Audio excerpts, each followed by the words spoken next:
तैयारी बारिश से पहले सीवर के सफाई की और वाटर लॉगिन की जो समस्या से समाधान की जो भी तैयारी है, जो प्लानिंग है संबंधित अधिकारियों की, वो हमसे साझा की जाए, हमें बताया जाए। क्योंकि हमें ग्राउंड लेवल पे टिल दी डेट आज की अगर हम बात करें तो आज तक भी हमें कोई ऐसी चीज ग्राउंड लेवल पे नजर नहीं आ रही है। इसलिए हमारा आने का बस मकसद यही था कि एक तो वो हमसे शेयर किया जाए, दूसरा जो हमारे एरिया में जो ठेकेदार हैं उनका वर्क ऑर्डर तो मैंने देखा नहीं क्या है क्या नहीं सीवर मेंटेनेंस का, लेकिन उसमें सबसे बड़ी कमी ये है कि हमें एकमात्र जेटिंग मशीन ऑल्टरनेट डेज में दी जाती है, जो कि बिल्कुल भी पर्याप्त नहीं है। हमारे यहाँ आप सिंह गांव में चले जाओ, किसी मोहल्ले में चले जाओ, सिंह गांव के सीवर का जो पानी है वो रोड पर घरों में घुस रहा है, नालियां भरी हुई हैं। उसके बाद सेक्टर 7 सबसे पुराना सेक्टर है, आप सेक्टर 7 के किसी भी ब्लॉक में चले जाएं, सीवर ओवरफ्लो की समस्या आपको हर ब्लॉक में मिल जाएगी। उसके बाद आप 8 में आ जाएं, 8 में वाटर लॉगिन की इतनी भीषण और भयानक समस्या है कि बारिशों के टाइम पे लोग घर से बाहर निकलने में भी मतलब बड़ी परेशानी होती है, घर से बाहर निकल नहीं सकते, गाड़ियों तक जाने के लिए रास्ता नहीं होता।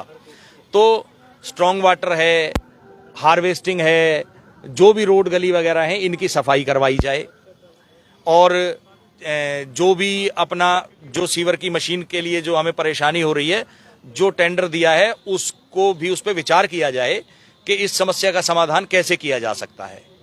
कौन सा वार्ड है? Ward 39, ward 39। देखिए, जनता ने बहुत उम्मीदों से जिताया है और जनता के आशीर्वाद से जीते हैं, और आज हमारा भी दायित्व बनता है कि जनता अगर समस्या में है, जनता कुछ हमसे उम्मीद रखती है, तो हम उन उम्मीदों पे खरा उतरें। हमें लगभग 1.5 महीना हुआ है चुनाव जीते। आप यकीन मानिएगा, मैं सुबह 6 बजे से लेकर 11 बजे तक मैं जनता के बीच में हूं और समस्या के समाधान के लिए दौड़ रहा हूं। लेकिन कहीं रिसोर्सेज की कमी आ जाती है, कहीं सोर्सेज की कमी आ जाती है, कहीं अधिकारी ट्रांसफर हो गए, कोई अब जेई साहब आए हैं, जेई साहब फ्रेशर हैं, नए हैं, अभी एसडीओ साहब हैं, एसडीओ साहब के साथ पास पूरी विधानसभा का चार्ज है। तो ऐसे कैसे काम चलेगा? एक प्लेटफॉर्म पे आना बहुत जरूरी है, चीजों की प्लानिंग करके जब उसका समाधान करवाना पड़ेगा, और तभी हम लोगों की समस्याओं का समाधान कर सकते हैं जब हम उसका परमानेंट सॉल्यूशन करेंगे। बिल्कुल सर। तो अब क्या हुआ है, कौन मिला है और क्या बात? जी, अभी देखिए, कमिश्नर साहब तो अभी तक नहीं आए हैं, लेट हैं, आज ज्वाइनिंग थी उनकी, तो हमें उम्मीद थी कि लगभग 11, साढ़े 11, 12 बजे तक हम उनसे मिल लेंगे, लेकिन वो नहीं आए हैं, आज ज्वाइनिंग है, लेट हो गए होंगे। तो अब हम उम्मीद कर रहे हैं कि एक बार मेयर मैडम भी आने वाली हैं, तो एक बार मेयर मैडम से मिलके, और अगर कमिश्नर साहब आ गए तो हम कमिश्नर साहब से मिलेंगे, अदरवाइज हमने जो लेटर लिखा हुआ है उसको डायरी करवा देंगे। और चीफ साहब से, हमारी चीफ इंजीनियर हैं, उनसे हमारी मुलाकात हुई है, विवेक गिल जी से, तो उन्होंने भी बहुत पॉजिटिव हमें आश्वासन दिया है, और उन्होंने कहा है कि संबंधित अधिकारी इस पे विचार करके और फिर हमें जवाब देंगे। और देख रहे हैं तमाम महिलाएं यहाँ मौजूद हैं। जी जी जी।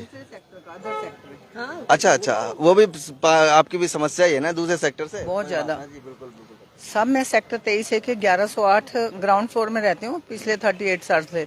उसके ऊपर 16 साल से एक लेडी ने मकान लिया है, उसने कभी भी 1 रुपए का काम नहीं कराया। पूरी बिल्डिंग गिर रही है, जो कि कोई डीलर खरीद नहीं पा रहा। उसने लैट्रिन बाथरूम में अच्छा, मतलब कोई आपके घर की समस्या है कोई? वो तो फ्लोर का है। ठीक है, अभी करते हैं, आपसे भी बात करेंगे। हाँ, मैं आपसे भी करूंगा, कोई बात नहीं। जो हमें लेके आए, जनता को लेके आए, ये पहले पार्षद है, नहीं आज तक कोई पार्षद नहीं लेके आया हमें। इसीलिए है ना, पार्षद काम करना चाहता है। पहले पार्षदों ने क्या किया सब जानते हैं, पूरे सेक्टर बारिशों में डूब जाते हैं। बिना मौसम की बारिश में अगर ये हाल है सेक्टर का, तो बारिशों में क्या होने वाला है? हर साल डूबते हैं। सेक्टर 8, सेक्टर 7, सीगांव, प्रेमनगर सब डूब जाते हैं। रोड पहले बन जाती है, पाइपें बाद में डल रही होती है, गड्ढे पड़े हुए हैं सारी हर जगह के अंदर। सरकार के कोई नियम नहीं है, उसने क्या करना है कोई सोच नहीं है। पार्षद नए बने हैं, वो काम करना चाहते हैं। गोल्डी बरेजा हर रोज कहीं ना कहीं कोई ना कोई गड्ढा साफ हो रहा है, बट रिसोर्सेज नहीं है। म्यूनिसिपल कॉर्पोरेशन के पास रिसोर्सेज ही नहीं है, तो क्या करें? इतना काम करते थे, तब पार्षद नहीं तो तभी इतना काम करवाते थे। अंदर जो है कोई भी पार्षद बकेट मशीन लगानी है, सफाई करवानी है। ठीक है, सीवरेज के अंदर आपको बकेट मशीन लगानी है, सफाई करवानी है। नालों की सफाई करवानी है, आपको गटर साफ करवाने हैं, वो नहीं हो पा रहे आपसे, तो आप हमारे पास क्यों आते हो? फिर हम म्यूनिसिपल कॉर्पोरेशन को किस बात के टैक्सेस दे रहे हैं हम? गोल्डी बरेजा हमें यहाँ पे लेके आए हैं। पब्लिक इसलिए नहीं आई है कि पब्लिक यहाँ पे बस की एक लेटर देना है, पब्लिक अपने काम करवाने आई है साथ में। और अधिकारियों से और मंत्री से यही निवेदन है कि अगर आप लोगों को हमारी बातों पे विश्वास नहीं है तो एक बारिश के बाद सेक्टर 7, सेक्टर 8 और ये सी गांव का चक्कर लगाएं, उनको अपने आप समस्याएं समझ आ जाएंगी। जी देखिए, इतने हमने 14-15 सालों से फरीदाबाद की वो हालत है ना वार्ड 39 की, कि इतना पानी, इतना सीवर, लाइट देखो अंधेरे में डूबा पड़ा है फरीदाबाद, कोई वो नहीं है। ये पहले पार्षद हैं, आज इनका जन्मदिन है, लेकिन अगर और कोई पार्षद होता वो हिल स्टेशन पे जाके आराम से अपना एंजॉय करता।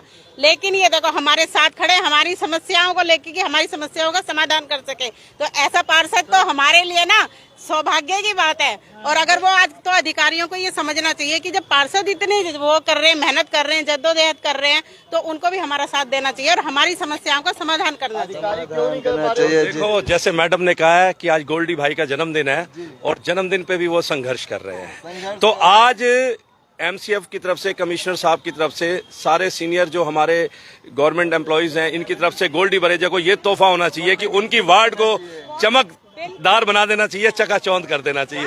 ये गोल्डी बरेजा का सबसे बड़ा गिफ्ट होगा, जन्मदिन का तोहफा होगा, ये उनका बर्थडे गिफ्ट होगा। और ये हमेशा याद रखा जाएगा कि उनके बर्थडे पे एमसीएफ ने या हमारे अधिकारियों ने हमें ये तोहफा दिया कि हमारे वार्ड की समस्याओं का समाधान किया। और हम ये जी बाबू जी, आप कह रहे थे।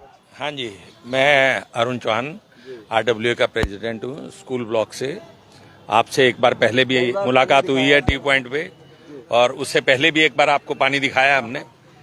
ऐसा है, हमारी जो सबसे बड़ी समस्या है वो वाटर लॉगिंग है, और हम उससे पिछले 15 सालों से परेशान हैं।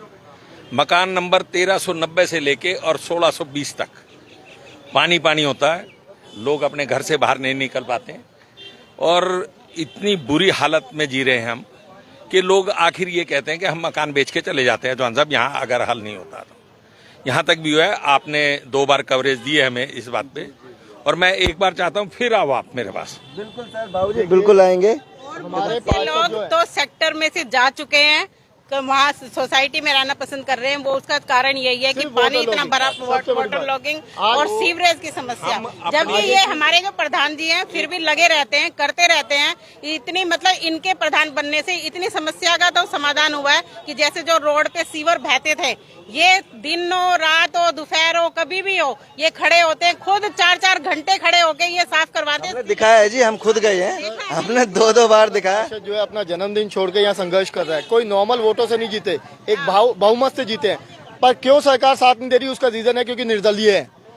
एक निर्दलीय आदमी को सपोर्ट नहीं करते, उसके पीछे क्या क्या ताकत है वो अलग चीज है। बट मेरा कहना ये है कि प्रॉब्लम सॉल्व होनी जरूरी है। जब वो आदमी संघर्ष कर रहा है, जब उसको भारी बहुमत से जिताया, यहाँ 150 लोग खड़े हैं, उन्होंने अपना जन्मदिन छोड़ दिया, संघर्ष कर रहे हैं, तो हमारी सरकार सुने तो सही, सरकार मिले तो सही। मेयर मैडम यहाँ पे है नहीं, सरकार सुन नहीं रही है। हमने अभी चीफ इंजीनियर साहब को एप्लीकेशन दी है इस बारे में, और देखते हैं, उन्होंने आश्वासन दिया है 3 दिन के अंदर हम कुछ ना कुछ करेंगे। बट कुछ ना कुछ अभी तो बिन मौसम बरसात में ये हालात है, तो जब बारिश होगी तो क्या होगा, तब क्या होगा। इंजीनियर साहब का धन्यवाद है, उन्होंने बहुत पॉजिटिव रिएक्शन दिया है और बहुत अच्छा लगा। अभी उन्होंने हमें 3 दिन का टाइम दिया है कि 3 दिन में मतलब SDO वहाँ का, हमारे यहाँ का विजिट करेंगे, दौरा करेंगे, और अगर हमारी समस्या का समाधान नहीं हुआ तो वो खुद आएंगे विजिट करने के लिए। हाँ, और बताऊंगा मैं आपको, मैं पिछले 2 साल से हमारी जो कमिश्नर मैडम थी मोना श्रीनिवासन, मैं उनसे लगातार 2-2 घंटे यहाँ बैठ के गया हूँ, परंतु 1.5 साल, 1.25-2 साल के अंदर कभी भी मुलाकात नहीं हुई। और आज उसका रिजल्ट पता लग रहा है कि ट्रांसफर हो गया। हम चाहते हैं कि जो प्रशासन ने टाइम दिया है कमिश्नर को कि 11 से 1 बजे तक आम आदमी से मिला जाए, उनकी समस्याएं सुनी जाए, वो सुनी जाए, तब जल पर सुनी जाए। और आप देख रहे हैं सैकड़ों लोग आज यहाँ पहुंचे थे नगर निगम में, और हमने लगातार आपको दिखाया है, वहाँ से भी मौके से भी दिखाया कैसे हालात रहते हैं, नाव चलती हैं उसमें। अब देखते हैं इनकी समस्या का क्या समाधान होगा, वो भी आपको बताएंगे। जोड़ेंगे आपको शहर की अन्य महत्वपूर्ण खबरों के साथ। बहुत बहुत धन्यवाद।